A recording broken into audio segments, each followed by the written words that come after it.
A veces, el eco más inquietante no proviene de un grito, sino de una campana que nadie recuerda haber hecho sonar. Esta historia te llevará por senderos donde la lógica tropieza con lo invisible y donde el tiempo, más que un reloj, es un juez silencioso. Antes de comenzar, cuéntame desde dónde estás escuchando esta historia. ¿Y qué hora es allí? Escríbelo en los comentarios. Prepárate, porque la historia está a punto de empezar. Era una de aquellas noches londinenses en que el invierno, aunque discreto, se hacía notar no por la crudeza de la temperatura, sino por la densidad de la niebla, la cual, al descender sin prisa sobre los tejados del Soho, parecía envolver los edificios con un manto silencioso y lúgubre. Holmes, como tantas veces, había rechazado la invitación a cenar, y en su lugar me había propuesto, con ese tono entre intelectual y melancólico que reservaba para las noches sombrías, que saliéramos a caminar sin rumbo fijo, para que la mente, decía él, respire por los poros del misterio urbano. Nos hallábamos ya a una distancia considerable de Baker Street, perdidos entre callejones donde las farolas parpadeaban como si el gas mismo dudara en encenderse del todo. Holmes caminaba con las manos cruzadas tras la espalda, el cuello del abrigo levantado, y los ojos escudriñando la penumbra con la precisión de quien espera que el mundo le revele, en cualquier grieta, un nuevo enigma.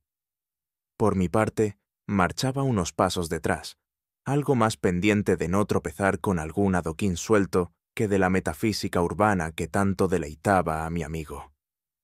Fue entonces, eran casi las 12, según el reloj de una relojería ya cerrada, cuando el silencio se desgarró con un sonido grave, profundo y absolutamente inesperado, una campanada aislada, solemne, que no provenía de ninguna iglesia cercana, pues en esa parte de la ciudad no había templos activos desde hacía décadas, y cuyo origen pareció resonar no tanto en el aire como en el propio pecho. Me detuve en seco y observé cómo Holmes alzaba la cabeza, sin sorpresa, pero con una súbita atención. «¿Lo ha oído, Watson?», dijo sin volverse. «Claramente, una campana. Pero no sabría decir desde dónde». Holmes no respondió de inmediato. Caminó unos metros más y, tras detenerse frente a una verja oxidada que cerraba el paso a una callejuela aún más angosta, murmuró: «Curioso, esa campana no ha sonado en 20 años, y, sin embargo, esta noche ha recordado que aún existe». Sus palabras, pronunciadas con la serenidad de un teólogo ante una paradoja divina, me inquietaron profundamente. Había en su tono una mezcla de certeza racional y fascinación simbólica que, viniendo de él, era tanto una advertencia como un presagio. «¿A qué se refiere exactamente?», pregunté, tratando de no parecer alterado. «A que el sonido que usted y yo acabamos de oír proviene de un sitio cuya campana, según los registros eclesiásticos y policiales, ha permanecido muda desde que cerraron la capilla de San Bartholomew en 1882. Y, créame, Watson, los muertos no acostumbran tocar las cuerdas del bronce». Antes de que pudiera formular más preguntas, Holmes ya avanzaba entre la niebla, dejando tras de sí solo la estela de sus pisadas y la vibración intangible de un misterio recién nacido. La capilla de San Bartholomew, como bien sabía Holmes y como yo pronto comprobaría, se alzaba en la esquina olvidada de una plaza a la que solo se accedía mediante un pasaje abovedado que olía a humedad antigua y hollín acumulado. Era un edificio bajo, de piedra ennegrecida por el tiempo y el abandono, con un frontón sencillo y ventanas cubiertas por tablones.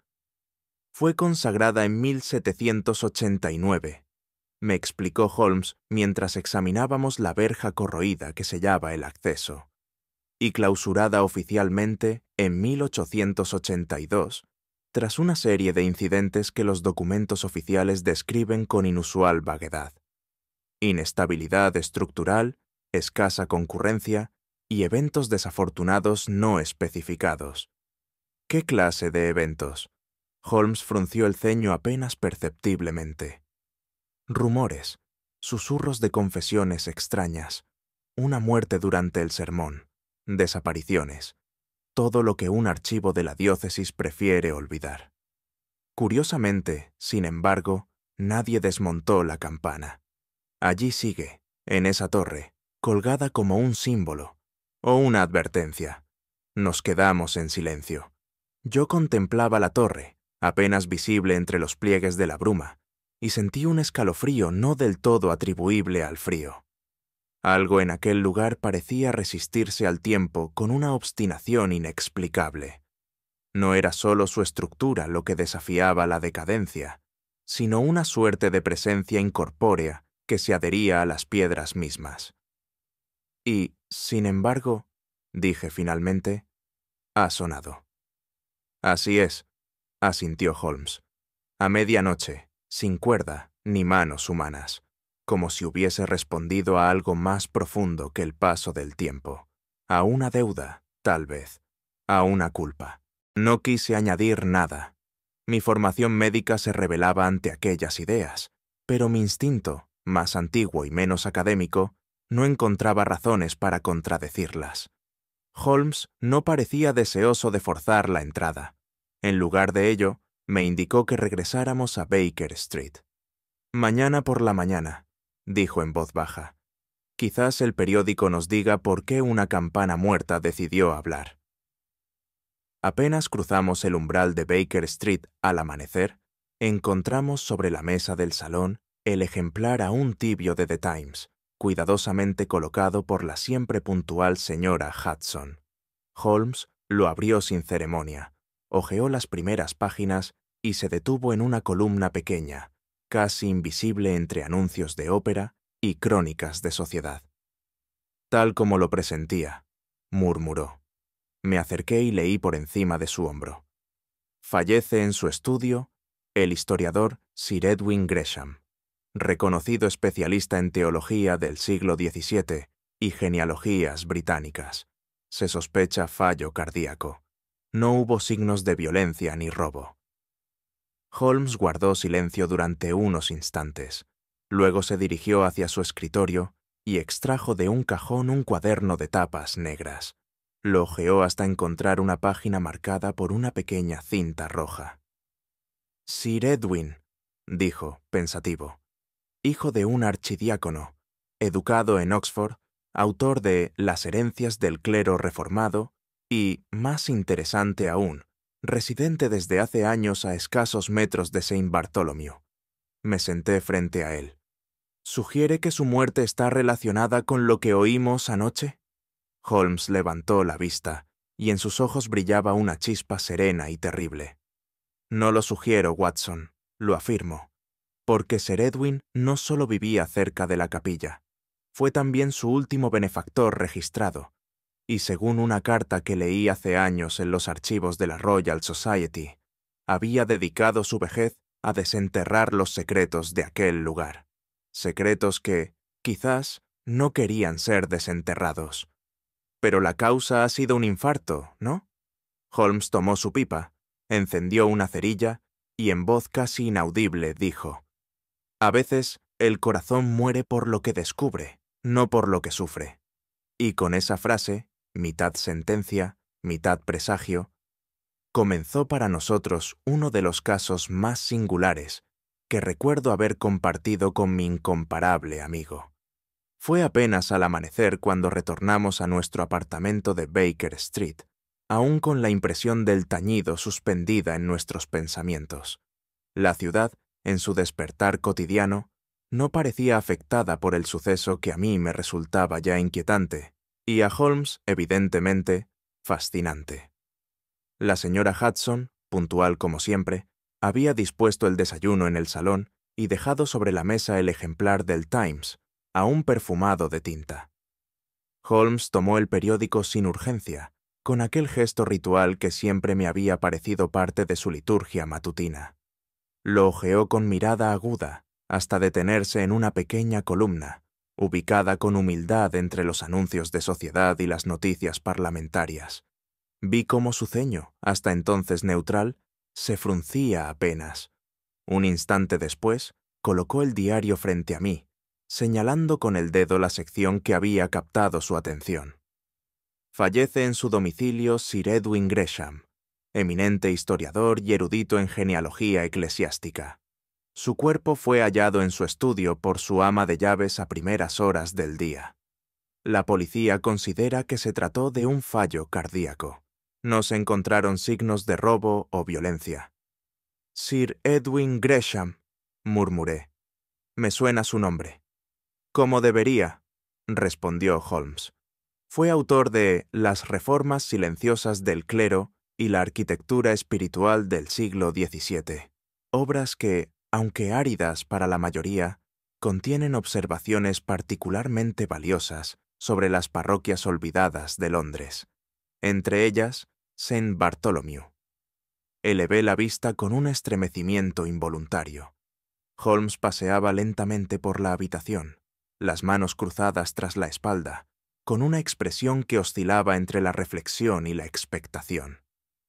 ¿Cree usted que hay relación entre su muerte y el tañido? Holmes se detuvo junto a la ventana, apartó la cortina unos centímetros y observó la calle envuelta aún en bruma. No lo creo, Watson, lo sé. Guardó silencio unos instantes y luego añadió, con ese tono bajo y preciso, que solía preceder a sus deducciones más certeras. Sir Edwin vivía a escasos metros de la capilla. Fue su último benefactor conocido, y hay constancia de que solicitó acceso a los archivos diocesanos vinculados a ella. Más aún, la coincidencia temporal entre la campanada y su fallecimiento es demasiado perfecta para atribuirla al azar. ¿Acaso no es evidente? ¿Pero no indica aquí que fue una muerte natural? Holmes volvió la mirada hacia mí, con aquella mezcla de ironía y afecto que siempre mostraba cuando consideraba que yo hacía las preguntas correctas, aunque la lógica aún me eludiera. Mi querido Watson, pocas cosas hay tan frecuentemente erradas como un certificado de muerte basado en la sola ausencia de sangre o de forcejeo. Hay asesinatos que no requieren violencia, y otros, más siniestros aún, que se cometen con la complicidad de la propia verdad. Me disponía a replicar, pero en ese momento el reloj de nuestra repisa dio 12 campanadas exactas. Holmes se volvió hacia él y observó con una sonrisa leve.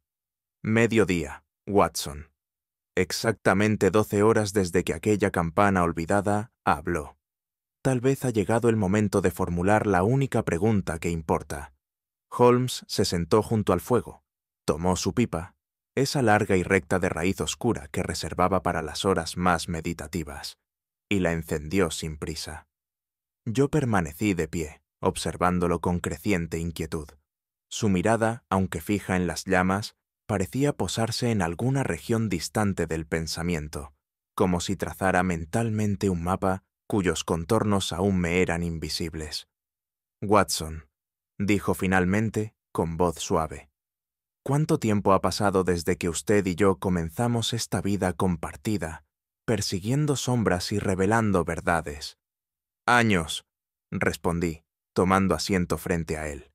Muchos, y aún siento que hay enigmas para los que la lógica no basta. Holmes asintió lentamente. Y sin embargo, es la lógica nuestra única herramienta legítima. Las emociones confunden, los prejuicios distorsionan, y la superstición... la superstición, esa niebla del espíritu humano.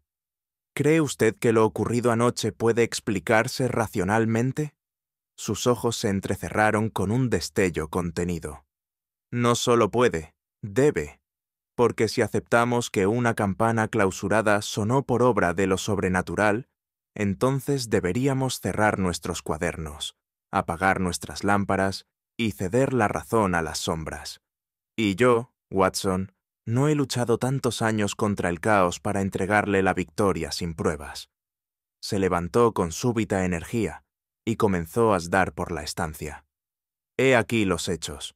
Una capilla cerrada desde hace más de 2 décadas. Una campana cuya cuerda está, presumiblemente, deteriorada o inexistente. Un hombre erudito, conocedor de su historia, muerto en la misma noche en que dicha campana rompe su silencio. Nada fue robado, no hay heridas, no hay testigos, salvo nosotros. ¿Y qué propone? Holmes se detuvo ante su escritorio, sacó un cuaderno de notas y garabateó una breve línea. Propongo comenzar donde los hechos terminan y la imaginación suele errar, en la pregunta correcta.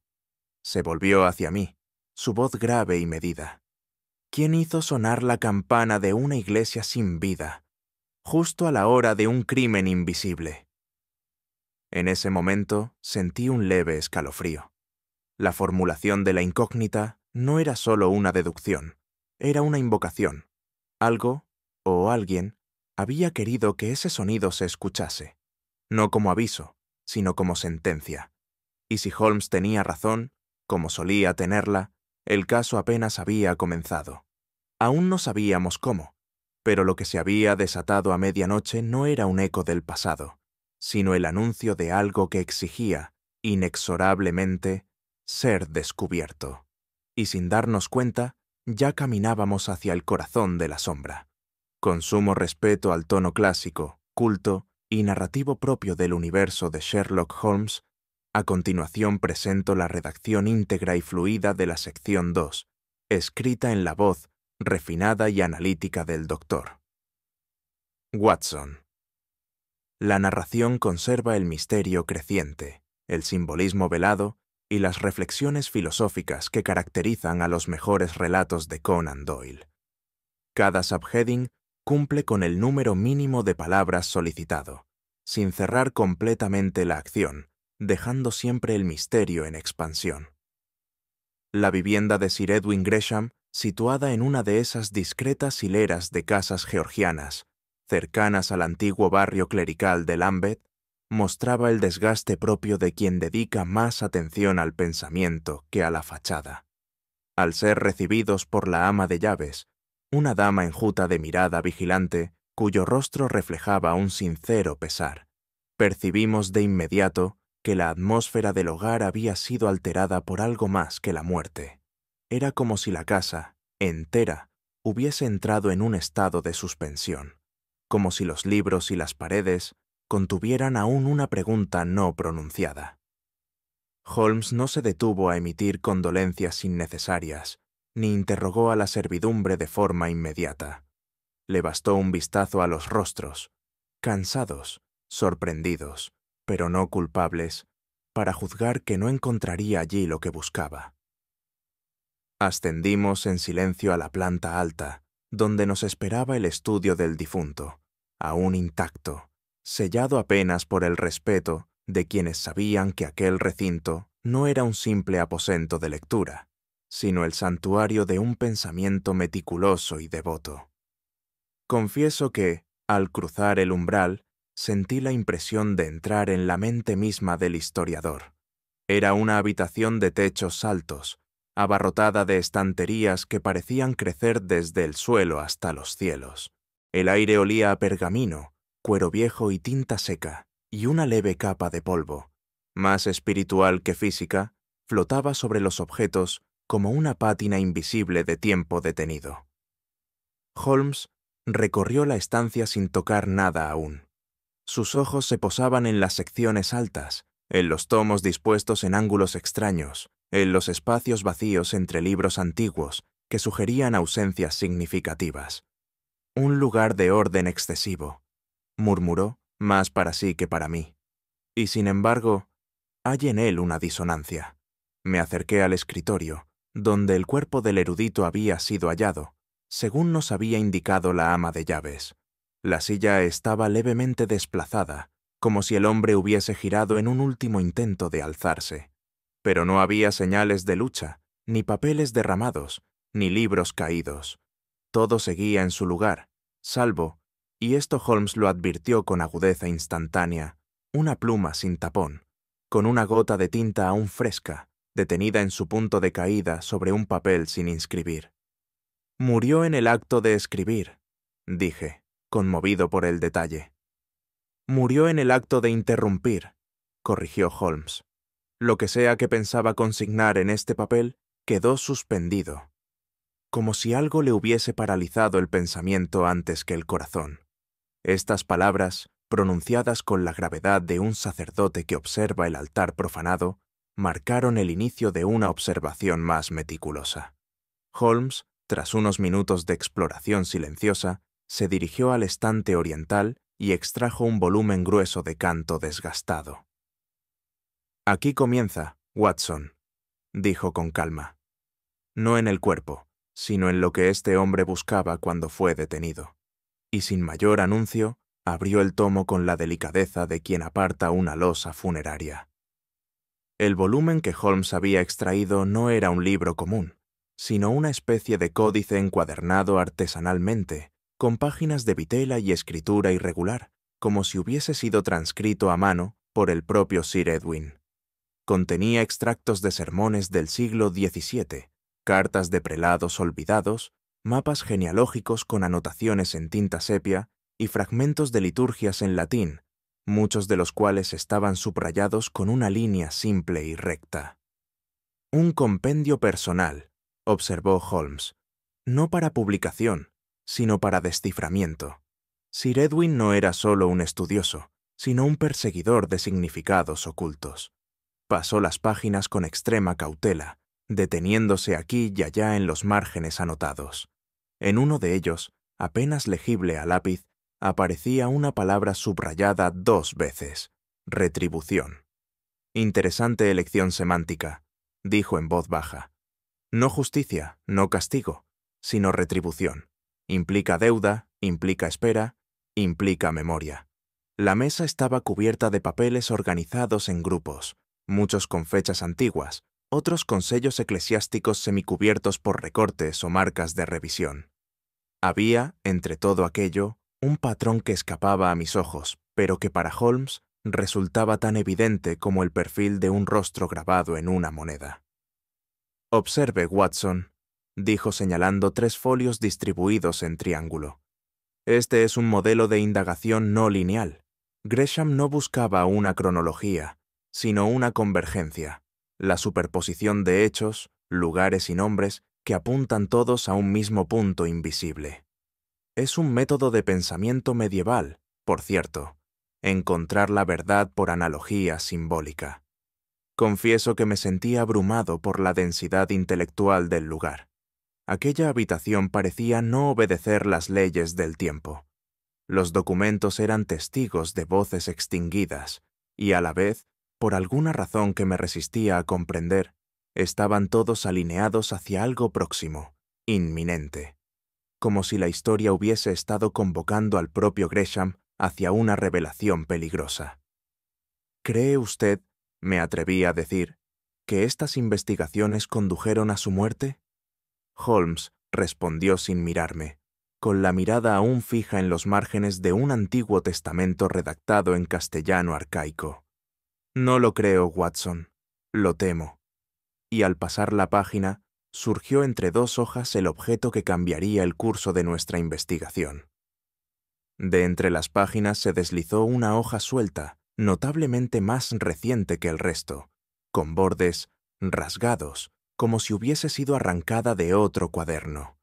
La caligrafía era precisa, firme, y en el centro destacaba una inscripción en latín, escrita con tinta aún ligeramente azulada.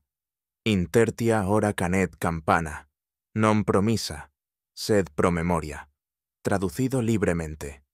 «A la 3ª hora sonará la campana, no por misa, sino por memoria». Debajo del verso, dibujado con trazo geométrico, se encontraba el perfil de una campana con una fisura vertical, atravesada por un símbolo que, tras unos instantes de observación, Holmes identificó como la letra hebrea Sain, asociada en ciertos círculos místicos con la espada y la justicia. «No es un poema litúrgico», afirmó. «Es una advertencia, o una promesa». Tomó asiento con el papel extendido sobre el escritorio y comenzó a murmurar, como si dialogara con el difunto Gresham a través de aquel último mensaje. «Sir Edwin no temía a la muerte», reflexionó, «pero sí al olvido. Este verso fue escrito con plena consciencia de que algo debía ser recordado y temido. La campana, rota o no debía guardar silencio por siempre. En algún momento debía sonar, y alguien debía escucharla. Pero, ¿quién habría querido silenciar este aviso? Holmes alzó la vista. No piense en términos de personas, Watson.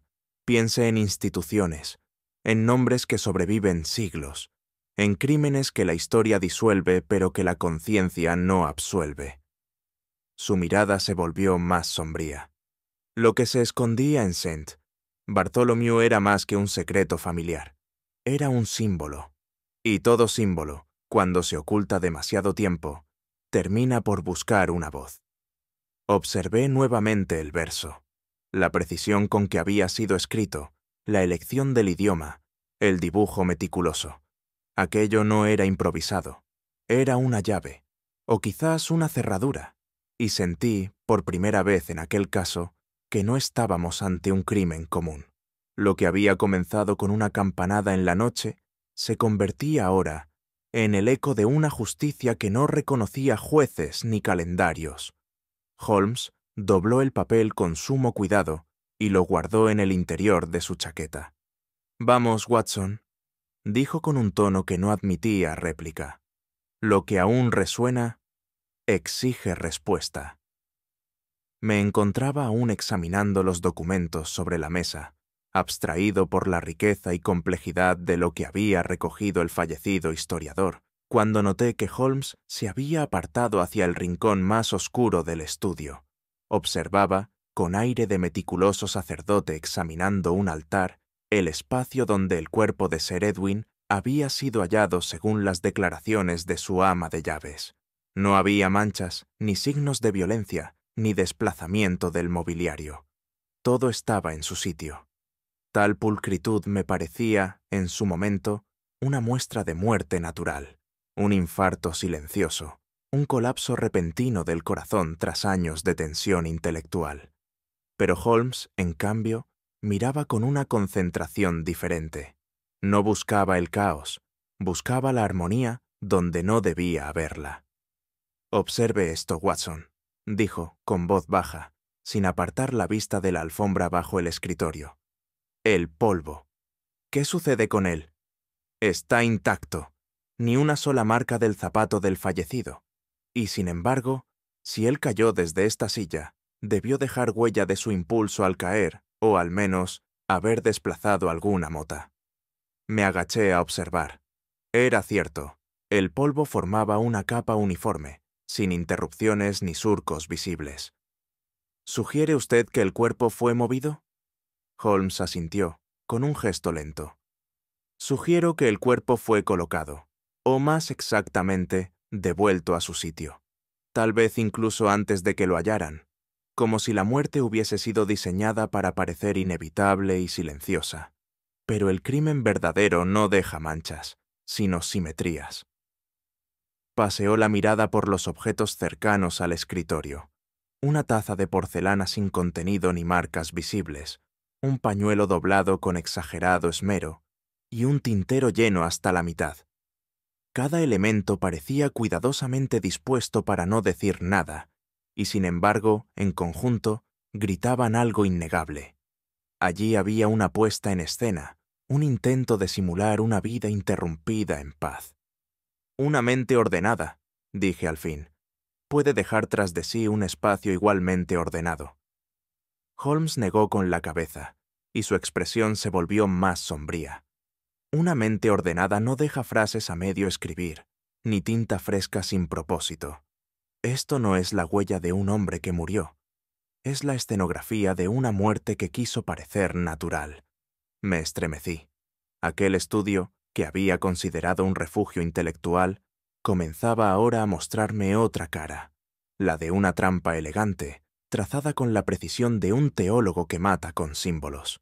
El aire se había tornado más espeso, y la luz de la tarde comenzaba a dorar los lomos de los libros antiguos, con una suavidad inquietante. Holmes se volvió hacia mí, con el ceño levemente fruncido.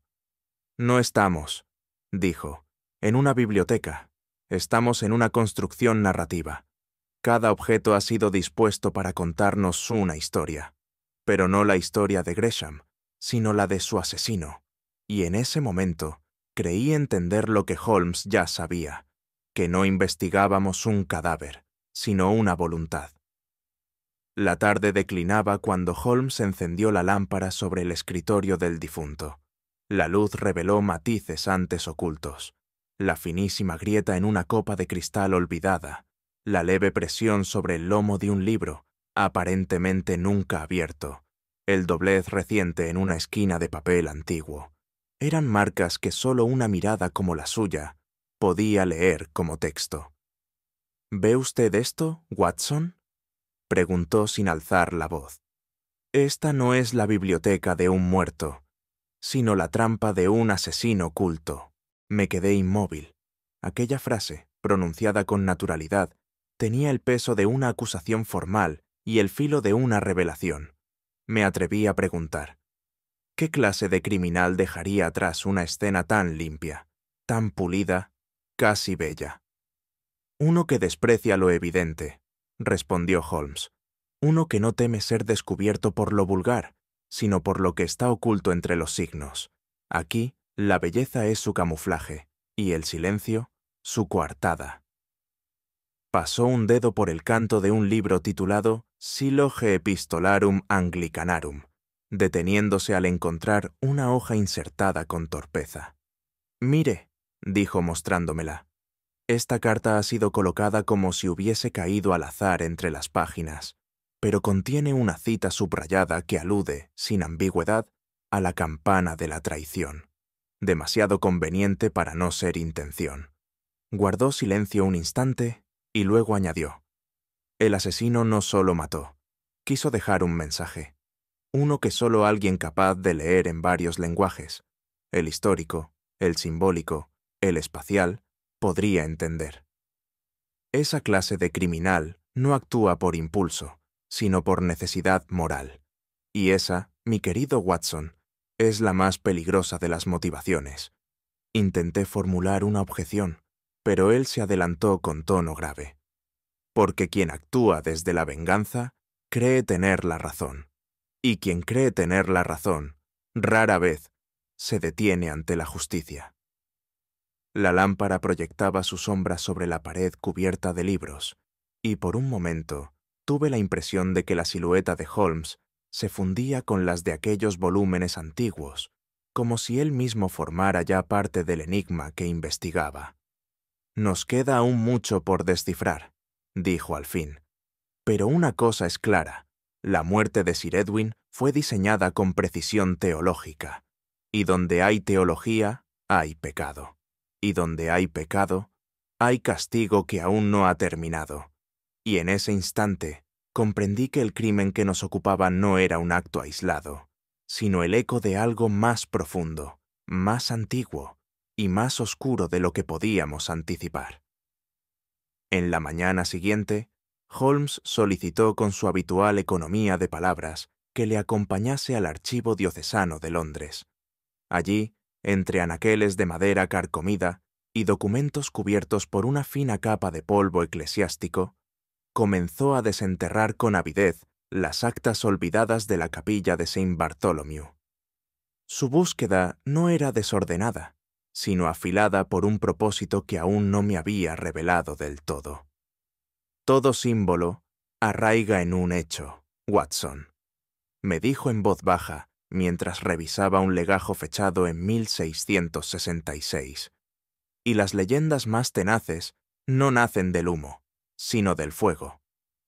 Me inclinaba sobre un pergamino cuando lo oí emitir un leve sonido de satisfacción.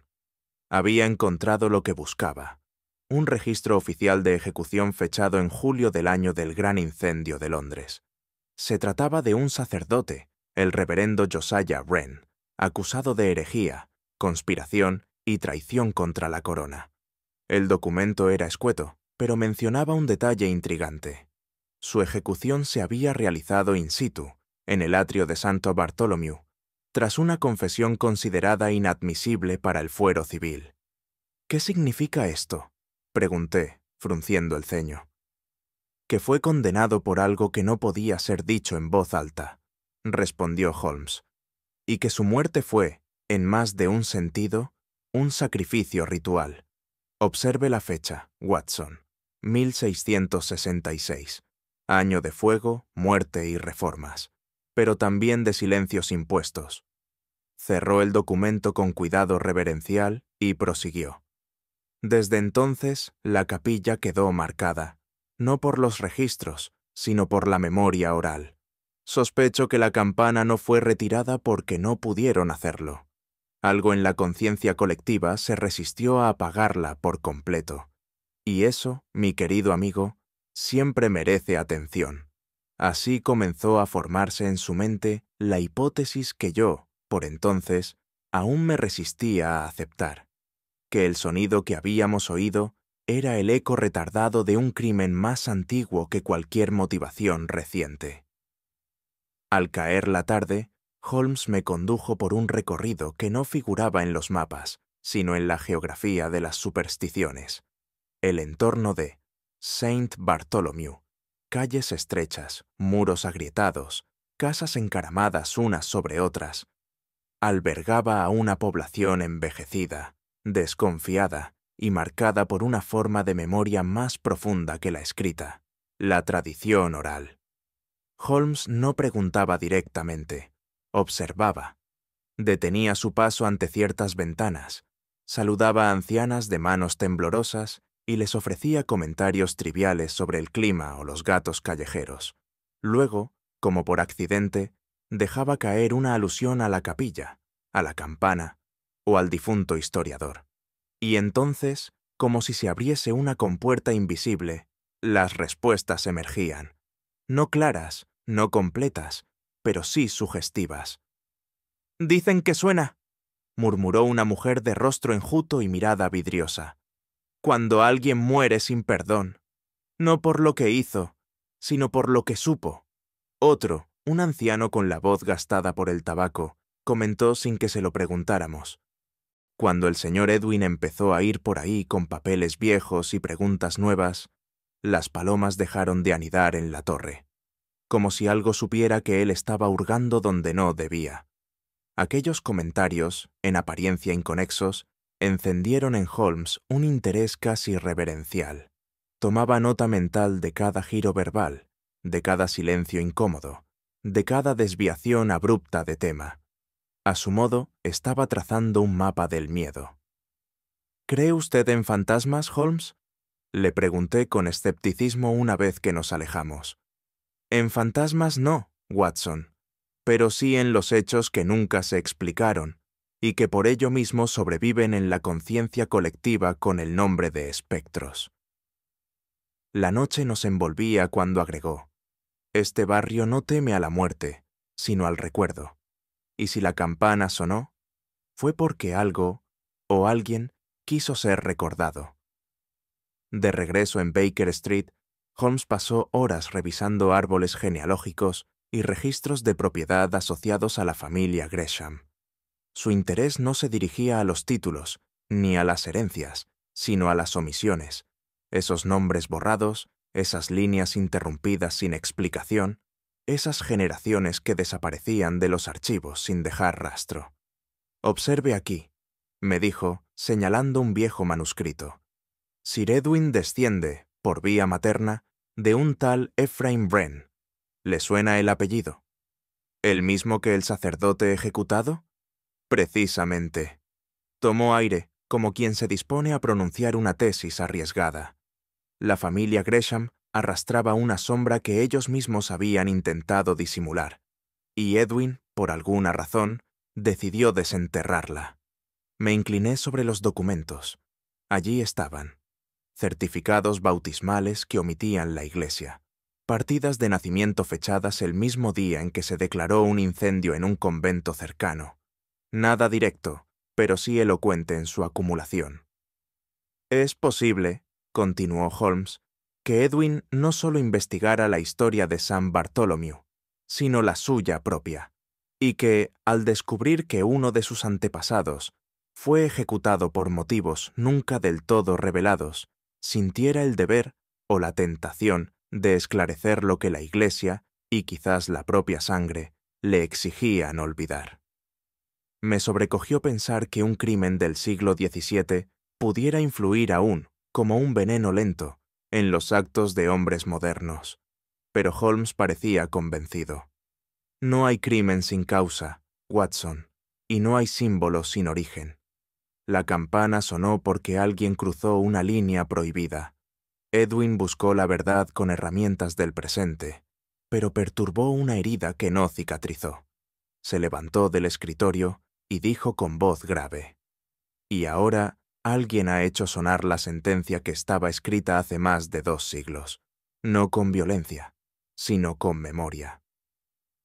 La mañana siguiente, tras un breve desayuno, Holmes me pidió que lo acompañara a una antigua librería teológica en Chancery Lane. Allí, entre grimorios polvorientos y tratados sobre liturgia, localizó una edición infrecuente de los códices anglicanos, donde, según él, hallaríamos referencias cruzadas al símbolo, hallado junto al verso latino. «Busco», explicó mientras hojeaba, «alguna coincidencia iconográfica con la letra hebrea Sain, dibujada en la hoja hallada. Algo que conecte la imagen de la campana rota con un juicio o una sentencia olvidada». Tras varias horas de revisión, halló lo que buscaba. En un tratado sobre iconografía funeraria del siglo XVII figuraba un grabado casi idéntico al nuestro. La campana rota aparecía en conjunción con una inscripción: «Sonat pro damnatis, non pro mortuis, sed pro damnatis». Suena por los condenados, no por los muertos, sino por los condenados. Tradujo Holmes en voz baja. ¿Qué significado le atribuye? Que la campana no es anuncio de muerte, sino recordatorio de sentencia, un símbolo que suena no para lamentar, sino para declarar, para exponer. Aquello, unido a las inscripciones en la base de la torre que examinamos más tarde, grabados casi borrados que solo Holmes supo descifrar, le permitió reconstruir un patrón simbólico que iba más allá de lo teológico. La estructura misma de la capilla fue diseñada para ocultar un mensaje, afirmó. Un mensaje que solo podía ser interpretado por quien comprendiera la lógica del símbolo y la música del ritual. ¿Sugiere que todo esto es una especie de liturgia criminal? Holmes sonrió, sin alegría. Sugeriría, más bien, que estamos ante un crimen que utilizó la teología no como disfraz, sino como mecanismo.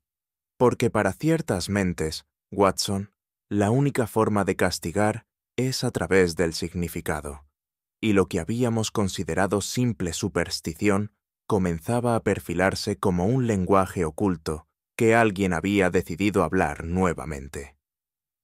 Durante las semanas que siguieron, noté en Holmes un cambio difícil de definir. No era agitación ni extravío, sino más bien una especie de concentración silenciosa, una intensidad contenida que se alejaba de su habitual racionalismo clínico. Pasaba largas horas revisando textos teológicos, escuchando antiguos cantos litúrgicos, comparando salmos con epitafios. Y aunque nunca lo dijo abiertamente, su mirada se volvía cada vez más introspectiva. «¿Se encuentra usted bien?», me atreví a preguntar una noche. Holmes levantó los ojos del manuscrito que leía y me respondió con voz grave. «Me encuentro en territorio extraño, Watson, donde la lógica aún sirve, pero no basta». «¿Y qué falta?» «Contexto, conciencia. Tal vez... febrero». Me quedé perplejo. Jamás le había oído pronunciar esa palabra sin ironía, y sin embargo, no había burla en su tono, solo duda. «¿Teme usted cruzar una línea?», inquirí. Holmes suspiró. «No temo cruzarla. Temo no saber si ya lo he hecho». Aquel diálogo quedó suspendido entre nosotros como una pregunta sin respuesta.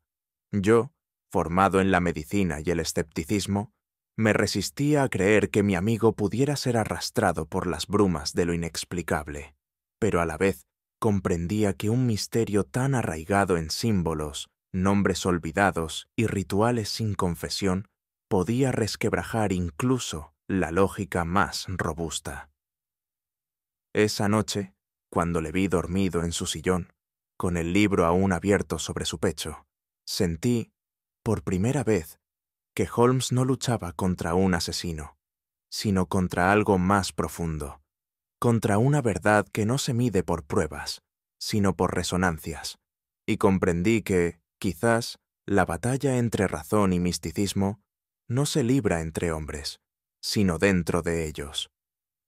En los días que siguieron al hallazgo del manuscrito y a las revelaciones simbólicas de la campana, Holmes se sumergió con una intensidad metódica en la reconstrucción de las últimas 24 horas de vida de Sir Edwin Gresham. Más allá de lo que los informes médicos y policiales habían consignado, lo que interesaba a mi amigo era aquello que no se había registrado: los silencios, los huecos entre las horas, los nombres omitidos por prudencia o por temor.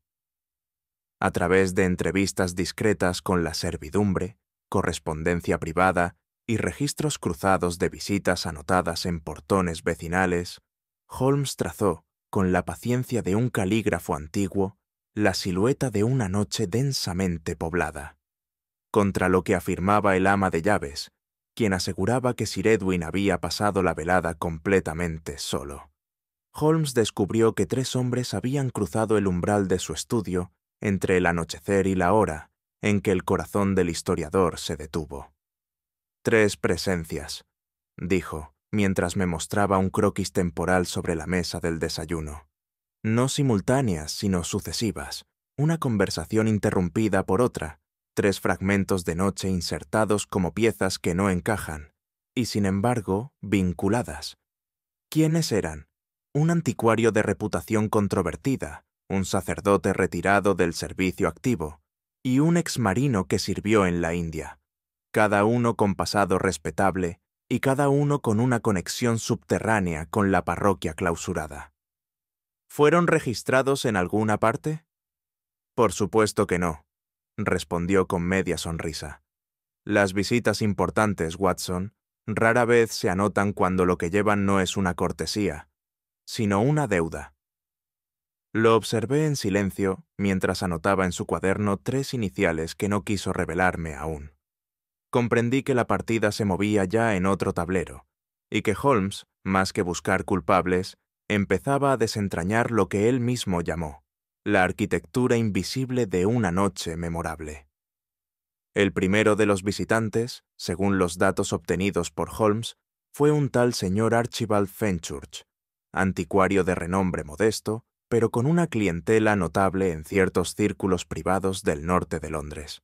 No era desconocido para Holmes, quien había seguido sus actividades con escepticismo, debido a una serie de adquisiciones dudosas, entre ellas textos medievales sin procedencia clara y objetos litúrgicos que, según la leyenda, jamás debieron haber salido de sus criptas. Holmes consiguió concertar un breve encuentro con él en una librería de Bloomsbury. Lo acompañé como observador mudo, tal como habíamos acordado. Fenchurch era un hombre de apariencia pulcra, con ademanes de caballero y voz cultivada, cuyo discurso parecía más adornado que convincente. Tuve el placer de visitar al estimado Sir Edwin la noche de su muerte, admitió, sin que mediara pregunta directa. Habíamos discutido con vehemencia en el pasado sobre la legitimidad de ciertos documentos eclesiásticos, pero me honra decir que esa noche no hubo discusión, sino intercambio cordial. ¿Intercambio de qué, exactamente?, preguntó Holmes con fingida inocencia. Opiniones, querido señor. Opiniones sobre reliquias, en particular sobre un relicario desaparecido en el siglo XVII, cuyo paradero ha sido objeto de especulación entre los entendidos. Holmes ladeó la cabeza con una expresión inescrutable. ¿Y cree usted que Sir Edwin poseía información relevante sobre dicho objeto? No lo afirmo, pero si así fuera, sería razonable suponer que no todos estarían interesados en que saliera a la luz. Usted me entiende. Al despedirse, Fenchurch estrechó la mano de Holmes con una sonrisa enigmática. Una vez en la calle, Holmes murmuró: Su cortesía es más peligrosa que una confesión. Habla como quien se cree inocente porque nunca tocó el arma, aunque quizás la entregó. Y sin decir más, me condujo en busca del siguiente nombre. El segundo visitante, identificado como el reverendo Michael Appledown, residía en una casa modesta al sur del Támesis, donde vivía retirado del ministerio tras una enfermedad cardíaca que, según se rumoreaba, no era la única razón de su alejamiento eclesiástico. Holmes se presentó sin previo aviso y fue recibido con reticencia cortés. Yo, como era habitual en estos casos, permanecí en silencio, observando con atención las grietas entre las palabras.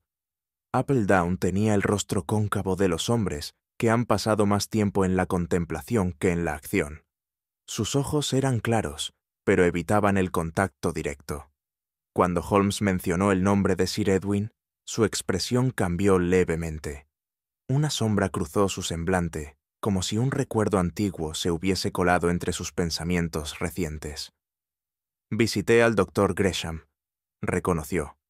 A petición suya, deseaba compartir ciertas inquietudes espirituales, nada más. ¿Inquietudes vinculadas con la capilla de San Bartholomew? El sacerdote dudó un instante. Tal vez era un hombre atormentado por el pasado y por lo que descubría en él. Pero nuestras conversaciones eran de índole privada. No tengo nada más que añadir. ¿Y le habló de la campana? No directamente, dijo tras un largo silencio, pero mencionó que ciertos sonidos no provienen del aire, sino de la conciencia. Holmes lo agradeció sin ironía y nos retiramos. Ya en la calle me aventuré. ¿Qué le parece? Un hombre que teme su pasado más que su muerte, respondió Holmes, y que sabe más de lo que le permite decir su vocación. ¿Y eso le hace sospechoso? Numberley hace peligroso, porque el silencio voluntario suele ocultar no solo culpa, sino lealtad. Aquel pensamiento me inquietó más de lo que deseaba admitir. El último nombre en la lista de Holmes era el del capitán Elias Dunsmore, un exoficial naval retirado en condiciones poco claras tras una campaña en Calcuta. Se había establecido en un pequeño piso en Whitechapel, donde vivía con parsimonia, rodeado de mapas antiguos, instrumentos náuticos y una colección inquietante de recortes periodísticos relacionados con naufragios y testamentos disputados. Dunsmore y Gresham compartieron más que una amistad epistolar, me explicó Holmes mientras ascendíamos por la empinada escalera que conducía al apartamento. Compartieron un secreto, uno que en su momento alteró el destino de una herencia enterrada y de un nombre suprimido de los registros eclesiásticos. El capitán nos recibió sin entusiasmo, pero tampoco con hostilidad. Era un hombre enjuto, de voz seca, con una cicatriz en la sien izquierda que parecía pulsar con cada palabra no dicha. Cuando Holmes le preguntó por su visita nocturna, Dunsmore no lo negó. «Fui a advertirle», dijo simplemente. «Había cosas que no debía remover». ¿Cómo qué? Como la cláusula final del testamento de 1813, el que desapareció tras la muerte del obispo Cartwright. Edwin lo encontró. Lo iba a publicar. ¿Y eso por qué le preocupaba? Porque ese testamento no solo anulaba bienes, nombraba responsables, y algunos de esos nombres aún respiran. Holmes lo observó en silencio. ¿Temía por su vida? Dunsmore sonrió sin alegría.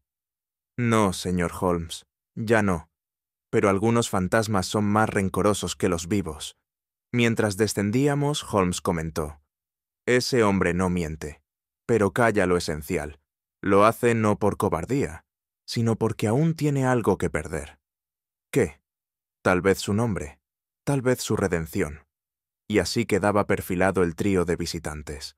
3 hombres, 3 historias incompletas, 3 vínculos con una muerte que ya no parecía ni natural, ni fortuita. De regreso en nuestro apartamento de Baker Street, Holmes se sentó en su butaca con una expresión que yo conocía bien, no de fatiga, sino de concentración suspendida. El humo de su pipa ascendía lentamente, como si sirviera de puente entre sus pensamientos y la deducción final que se resistía a aflorar. ¿Cree que uno de los tres es el asesino?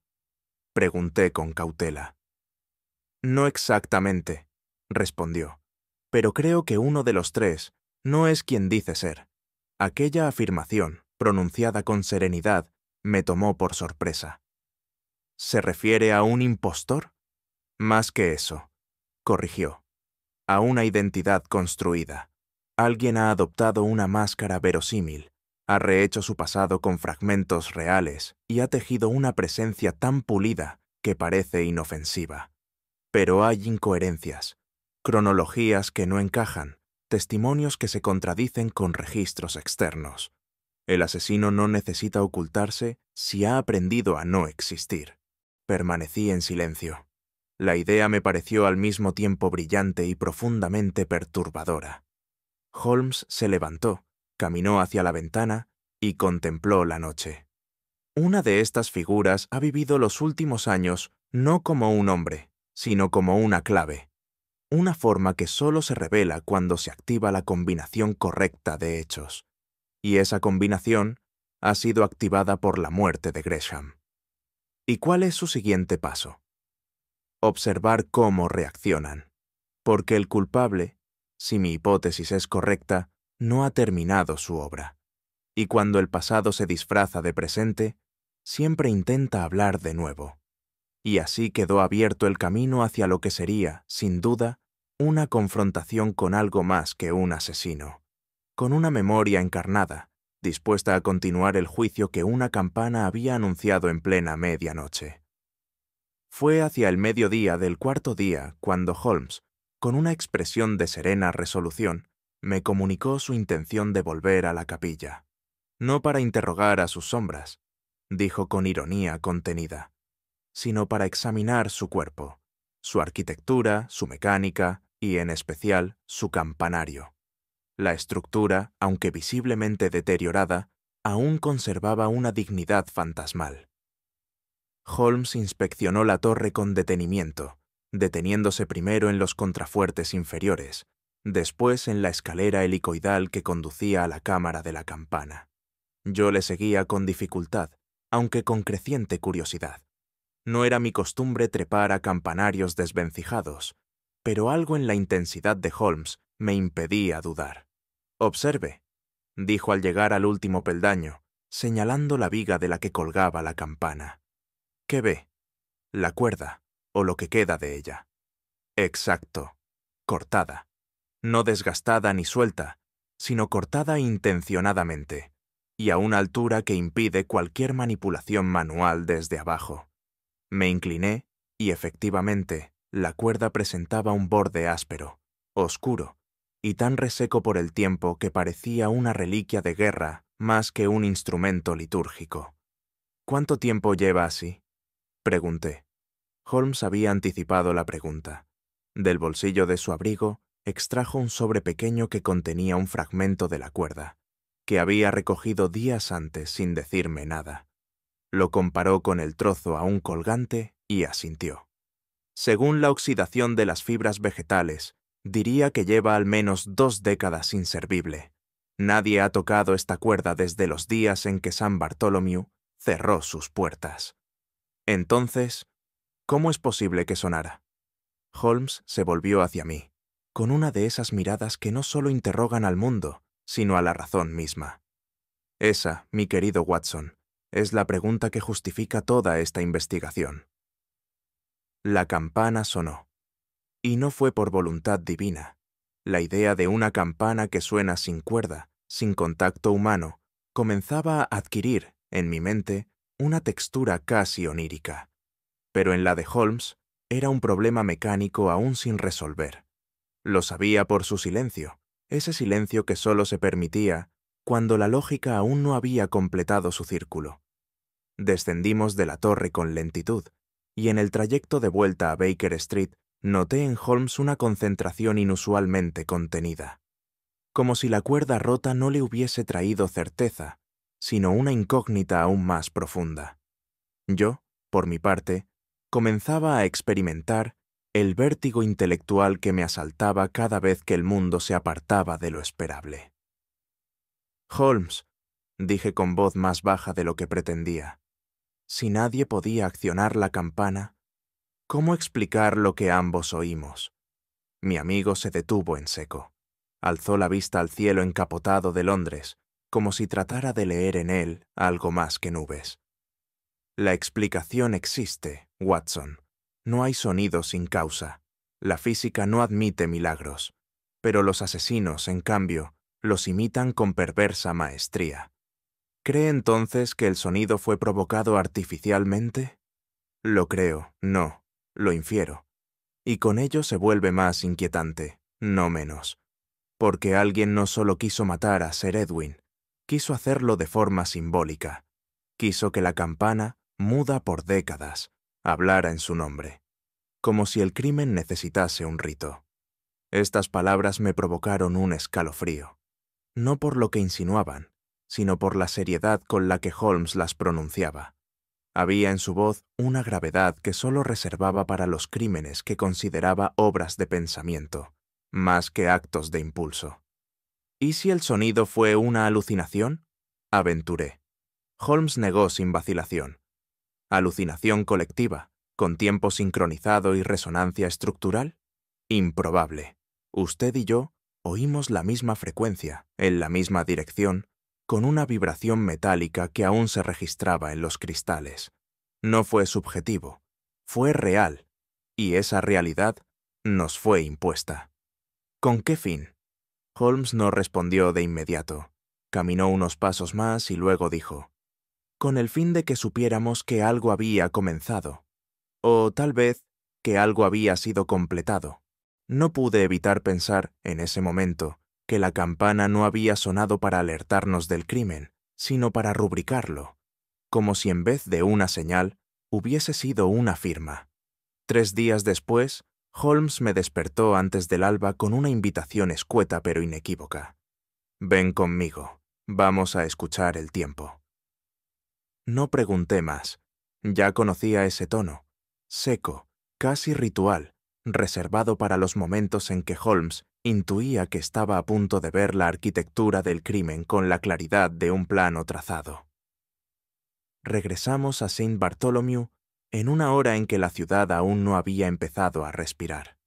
La bruma envolvía el contorno de la capilla como un velo antiguo, y al entrar, Holmes me condujo directamente a una cámara lateral que en anteriores visitas habíamos ignorado.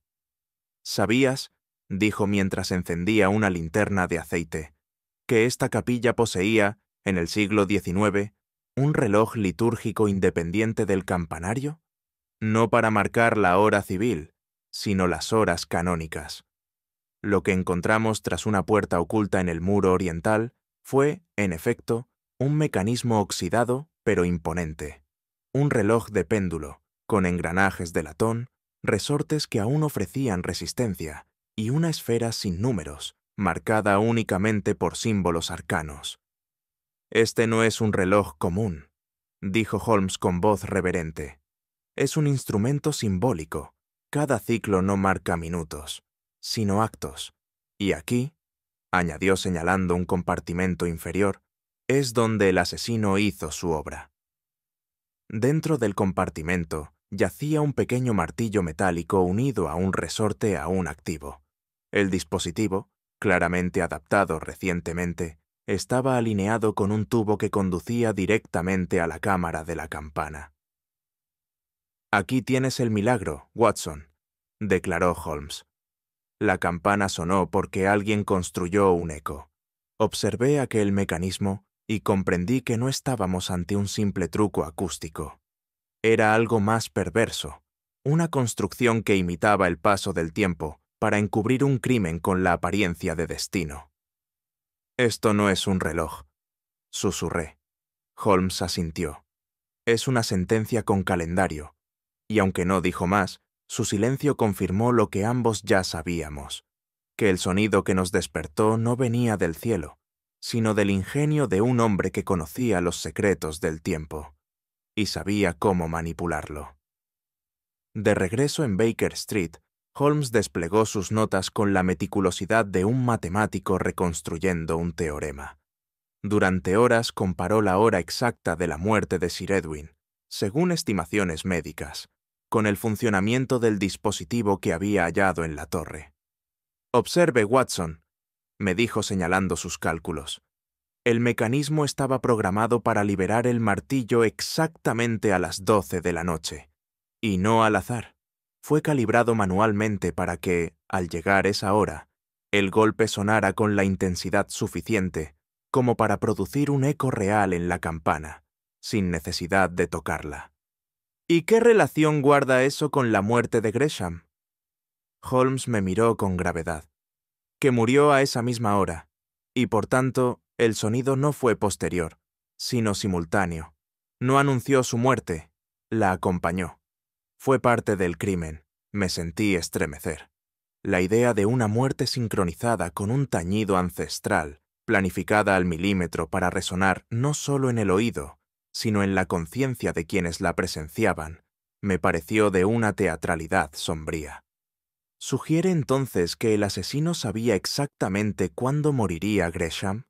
No solo lo sabía, lo provocó, y luego construyó el marco simbólico para convertir su muerte en un ritual. Permanecí en silencio unos instantes. Finalmente pregunté, ¿y cómo murió? Holmes encendió su pipa antes de responder. Veneno, uno lento, indetectable, administrado quizás en su té o en alguna pastilla, algo que no dejaría huellas, pero cuya acción culminaría exactamente a la hora señalada. ¿Y por qué tanta precisión? Porque el asesino no quería simplemente matar. Quería que la muerte fuese parte de una puesta en escena. Quería que el crimen fuese tan perfecto, que incluso pareciera justicia.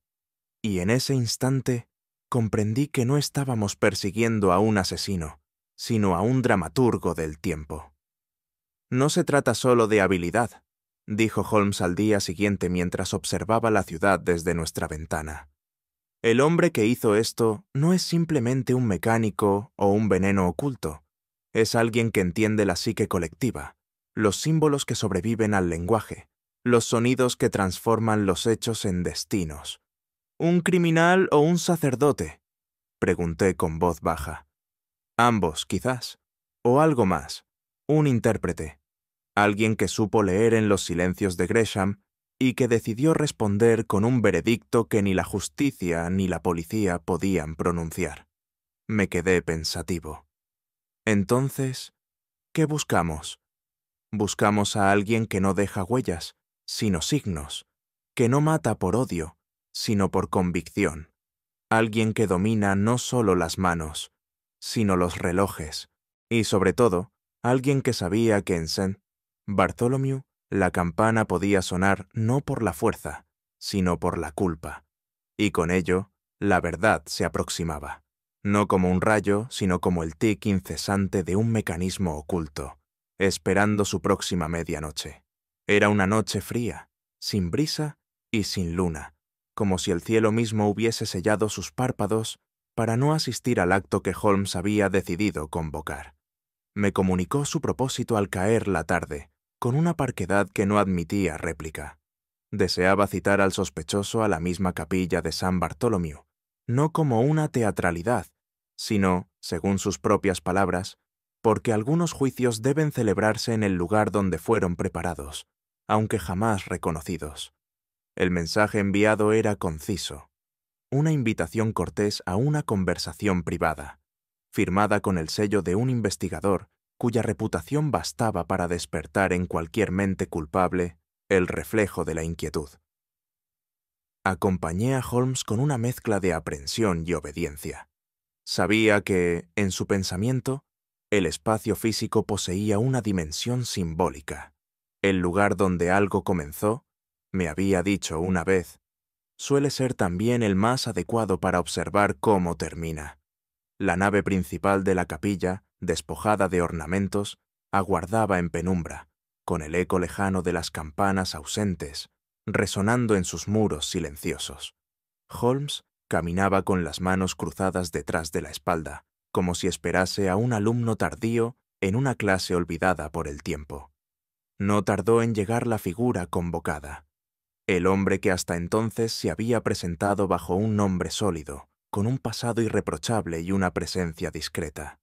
Y sin embargo, como Holmes había anticipado, su sola entrada en aquel espacio alteró algo en el aire, como si los pilares mismos se hubiesen percatado de que la verdad acababa de cruzar el umbral disfrazada. Holmes no ofreció saludo alguno, le indicó un banco de piedra y aguardó a que se sentara. Luego, sin levantar la voz, pronunció la frase que daría comienzo al veredicto más singular al que jamás asistí. «Señor Dunsmore», dijo, «o como quiera que se llame en realidad, ¿cuánto tiempo ha estado preparando este momento?» La pregunta, lanzada sin contexto ni protocolo, se alojó en el aire como un proyectil suspendido. El visitante no respondió de inmediato.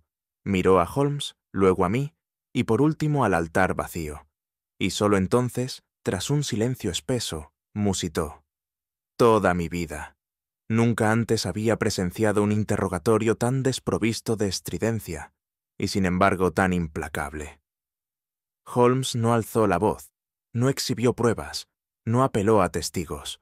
En su lugar, desgranó una sucesión de afirmaciones presentadas con la serenidad de quien no necesita convencer, sino simplemente constatar. Usted visitó a Sir Edwin la noche de su muerte. No lo niegue.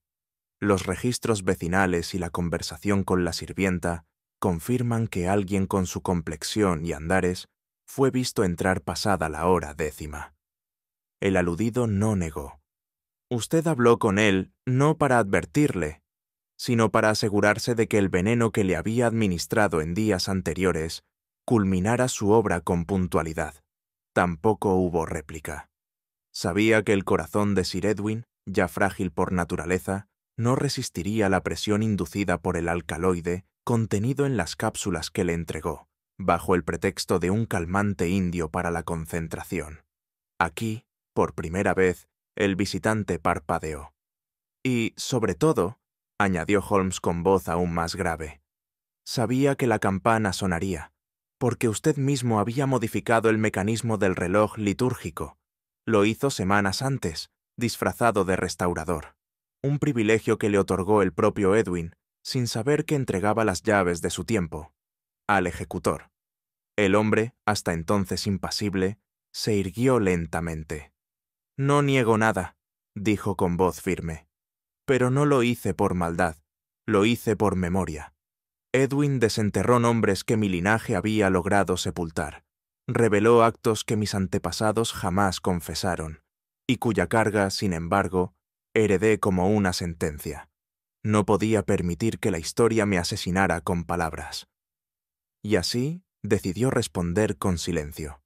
Con sonido, en realidad, replicó Holmes, con una campana que no juzga, pero condena. El visitante lo miró sin ira. «No lo hice por mí, lo hice por ellos, por quienes fueron borrados por el testimonio de un hombre que no comprendía que la verdad, a veces, es más cruel que la mentira». Holmes guardó silencio. Luego, con voz pausada, preguntó: «¿Y por qué permitió que lo citara aquí?» «Porque este era su altar, y merecía que la confesión sucediera donde la ofensa fue pronunciada. Lo entregamos a Scotland Yard sin resistencia». Pero en su rostro no había miedo, ni derrota.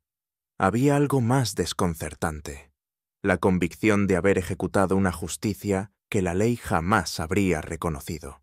Y aún no podía imaginar que, en las horas siguientes, Holmes formularía una reflexión que alteraría para siempre mi comprensión de la verdad y del juicio, aunque ese pensamiento habría de aguardarnos en la soledad de Baker Street. Fue entonces, mientras el murmullo de la confesión aún flotaba entre los arcos sombríos de la capilla, que Holmes, sin alterar el tono de su voz, extrajo de su gabán un pergamino viejo, enrollado y sujeto con una cinta de encaje deshilachada por el tiempo. Su semblante, hasta entonces impasible, se tornó más severo, aunque no desprovisto de una piedad intelectual que rara vez se manifestaba sin causa grave. ¿Reconoce este documento, señor Dunsmore?, inquirió, extendiéndoselo sin aspavientos. Fue redactado en 1872, firmado por Sir Edwin y presentado en la Royal Society como prueba de una supuesta conspiración financiera llevada a cabo por su abuelo y su tío abuelo, bajo el título Sobre la corrupción moral en ciertas ramas olvidadas de la aristocracia menor. El interpelado no necesitó abrir el pliego. Su mirada se nubló con una mezcla de humillación y rencor añejo, esa clase de expresión que solo puede brotar cuando las heridas del pasado no han cicatrizado, sino fermentado. Ese papel, respondió con voz baja, apenas sostenida, fue el epitafio de mi familia en vida. Sir Edwin, con su afán de limpieza moral y erudición genealógica, desenterró un pasado enterrado por necesidad. Nos convirtió en ejemplo, en escarnio, en nota a pie de página en los anales de la ignominia. ¿Falsedad, entonces?, pregunté, sin poder reprimir la exclamación. No, admitió con una honestidad brutal. No era falso, pero no todo lo cierto es justo, doctor Watson. La verdad, cuando se impone sin misericordia, se convierte en un arma. Y esa arma cayó sobre nosotros como una guillotina silenciosa, excluyéndonos de círculos, confiscando carreras, relegándonos al margen social sin juicio ni defensa. Holmes lo observaba atentamente. Y decidió responder, añadió con tono grave. No con una réplica, ni con una refutación, sino con un eco diferido en el tiempo. Con un golpe que llegaría en la hora exacta, no para destruir la reputación de Sir Edwin, sino su corazón. No fue solo por venganza, musitó el acusado. Fue por memoria, porque hay linajes que mueren una vez en la historia, y luego mueren cada vez que se los recuerda. No supe qué decir. El peso de aquel razonamiento, que no excusaba el crimen, pero sí lo revestía de un patos desconcertante, me envolvió con la sensación incómoda de quien ha presenciado no un acto de barbarie, sino una tragedia clásica revestida de apariencia criminal. Y sin embargo, la escena aún no había alcanzado su clímax, porque faltaba aún el símbolo, la campana, y su sonido no como instrumento, sino como sentencia. El corazón de un hombre puede albergar odio, dijo Holmes con serenidad, pero solo un alma cultivada convierte ese odio en ritual. Estas palabras marcaron el tránsito hacia lo que sería, quizás, la parte más desconcertante de la confesión. Ya no se trataba de hechos, sino de significado. El hombre frente a nosotros hablaba ahora no como culpable, sino como oficiante de una ceremonia silenciosa, cuyo único testigo había sido una campana abandonada. No deseaba ensuciarme con sangre, dijo. Tampoco pretendía escapar. Lo que hice fue crear un acto simbólico, un sonido que representara la memoria de una afrenta, repetida a medianoche, cuando toda alma, incluso la inocente, es más frágil. Holmes asintió, con ese leve gesto que no era aprobación, sino comprensión. La campana como juicio, musitó. Exactamente.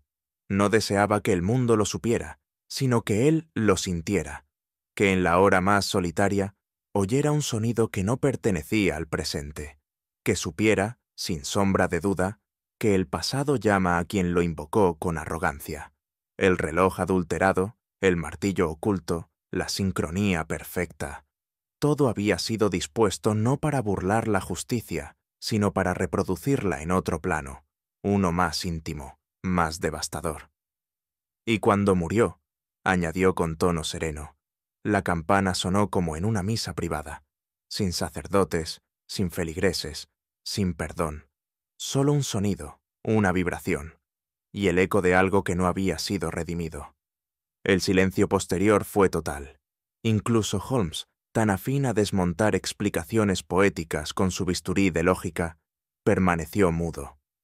Me atrevería a decir que estaba conmovido, aunque en él eso se traducía en un tipo especial de contención intelectual.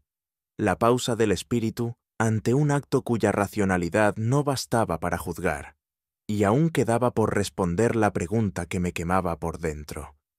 ¿Qué nombre otorgarle a quien ejecuta una venganza como si fuera una liturgia? La mañana siguiente fue gris, envuelta en una niebla baja que parecía haber descendido de los vitrales de la capilla misma. Scotland Yard acudió puntual, y el detenido se entregó sin resistencia, sin exigir explicación, sin reclamar piedad. La escena, por su sobriedad, tenía algo de sacramental. Holmes y yo lo acompañamos hasta los límites de la propiedad. Cuando los agentes lo introdujeron en el carruaje oficial, me atreví a preguntar aquello que venía rumiando desde la noche anterior. ¿Lo considera usted un asesino, Holmes? Mi amigo, que fumaba en silencio su inseparable pipa, mantuvo la mirada fija en la lejanía, como si esperara que la niebla respondiera en su lugar. Tardó en hablar, y cuando lo hizo, su voz fue más suave que de costumbre, casi meditativa. No lo sé, Watson. Su acto fue deliberado, su intención manifiesta, y sin embargo, su método no fue brutal, ni siquiera directo. Fue como una partitura tocada con manos temblorosas por la emoción, no por el odio. Él no mató por deseo, sino por herencia. ¿Por herencia? Repetí, intrigado. Sí, heredó la vergüenza, la caída, la condena sin juicio, y decidió que la única forma de redención era devolverle a su linaje un gesto simbólico. La justicia, en su caso, fue un eco, no una espada. ¿Entonces no lo considera responsable? Lo considero humano, dijo con voz grave. Y eso, mi querido Watson, es el veredicto más ambivalente que uno puede dictar. Nos quedamos allí un largo rato, observando cómo el carruaje desaparecía entre las calles de piedra. Aquel caso, aunque resuelto, no dejó en mí la acostumbrada sensación de clausura. Al contrario, me acompañó durante semanas, como una nota musical que persiste en el oído largo después de que ha cesado el instrumento. Y fue en esos días, en el silencio de Baker Street, cuando comprendí que hay verdades que no buscan ser oídas, sino comprendidas en lo profundo, y que a veces, como dijo Holmes aquella misma tarde, la campana no suena para marcar el tiempo, sino para señalar aquello que el tiempo aún no ha curado. Aquella noche, al regresar a Baker Street tras el largo día que acabó en la capilla, Holmes no pronunció palabra. Colgó su abrigo con una lentitud casi mecánica y se dirigió directamente a su butaca favorita, la que da frente a la chimenea. El fuego, encendido por la señora Hudson antes de nuestra llegada, chisporroteaba suavemente, como si fuese consciente del silencio que le tocaba acompañar. Me senté en el extremo opuesto del salón, con mis apuntes todavía frescos en la mente, pero mi pluma inmóvil entre los dedos. No era la primera vez que mi amigo adoptaba esa quietud marmórea tras una resolución compleja. Sin embargo, esta vez, había en su mirada un matiz distinto, no la habitual satisfacción del intelecto, sino una forma de recogimiento que rozaba lo espiritual. Durante largos minutos permanecimos así, dos hombres sentados frente al mismo fuego, unidos por el recuerdo reciente de una verdad que no nos pertenecía, pero que habíamos ayudado a desvelar. Holmes se inclinó ligeramente hacia adelante, apoyando los codos en las rodillas y entrelazando las manos como si sus pensamientos se reunieran en un santuario interior. Observaba las brasas con la misma intensidad con la que estudiaba pistas microscópicas sobre una carta rasgada, pero esta vez no buscaba señales externas. Parecía escuchar en lo profundo algo que ni siquiera yo, tan cercano a su mundo, alcanzaba a entender. No emitió deducción alguna. Tampoco expresó juicio ni ofreció un resumen final del caso, como era su costumbre. Lo que pesaba en aquella habitación no era la lógica, sino el peso de lo no dicho. Y en ese silencio, tan elocuente como cualquier silogismo, comprendí que incluso el mayor de los racionalistas alberga zonas que ni la razón puede disipar. Watson, dijo por fin, con un tono más pausado de lo habitual, casi meditativo. ¿Cree usted que el tiempo absuelve? La pregunta, lanzada sin aviso, me sorprendió en medio de una reflexión propia. Tardé unos segundos en responder. Diría que el tiempo suaviza, contesté, pero no estoy seguro de que se le pueda atribuir justicia. Holmes asintió con un leve movimiento de cabeza. Exacto. La historia, tal como la narran los vencedores o los cronistas, suele operar como una forma de redención tardía.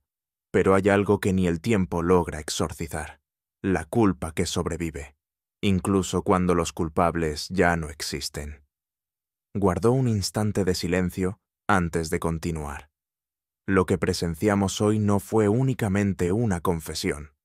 Fue una herencia entregada no en forma de patrimonio, sino como un eco que atraviesa generaciones.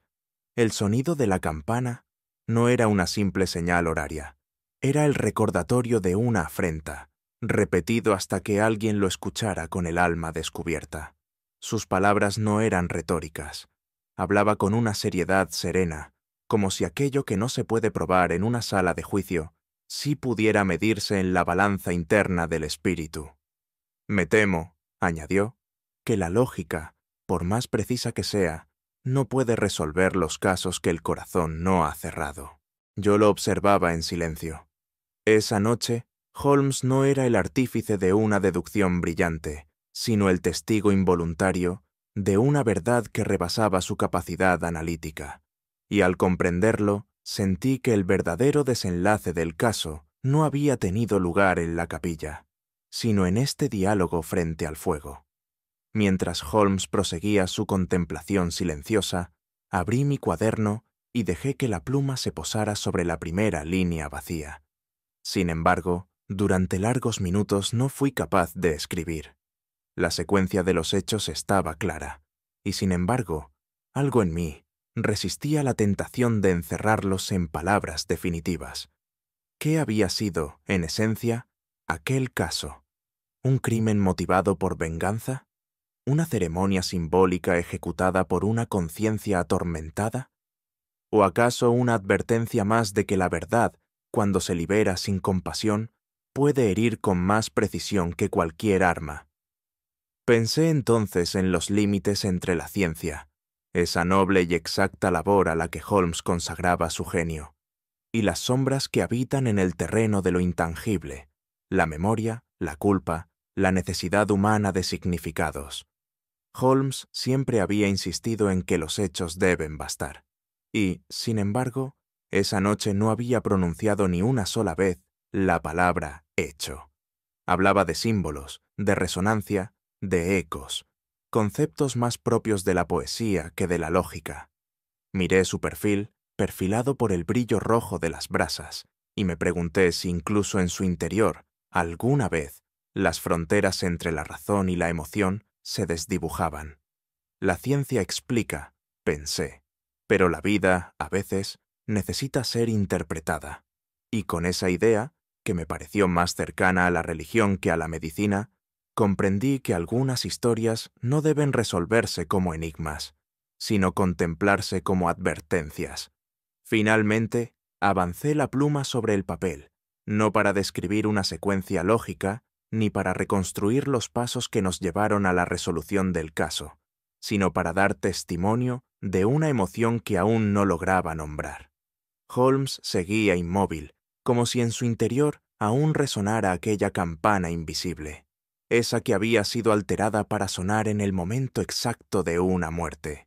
Pero yo sabía, y él también lo sabía, que ese sonido no había cesado, que seguiría repitiéndose en nuestra memoria, como un reloj que no marca la hora, sino el recuerdo. Cerré el cuaderno con lentitud, dejando la última frase aún suspendida en el aire. Una frase que no era conclusión, sino eco. Una frase que nació no de la lógica, sino de una emoción callada que se había ido tejiendo entre las palabras no dichas de Holmes y el pensamiento detenido de mi propia conciencia. Y fue entonces cuando escribí, como si aquella oración hubiese estado esperando toda la noche para ser pronunciada. A medianoche, Algunas campanas suenan no por el paso del tiempo, sino por lo que el alma aún no ha olvidado. No miré a Holmes al terminarla, pero su voz, baja y profunda, rompió el silencio con la solemnidad de quien comprende sin preguntar.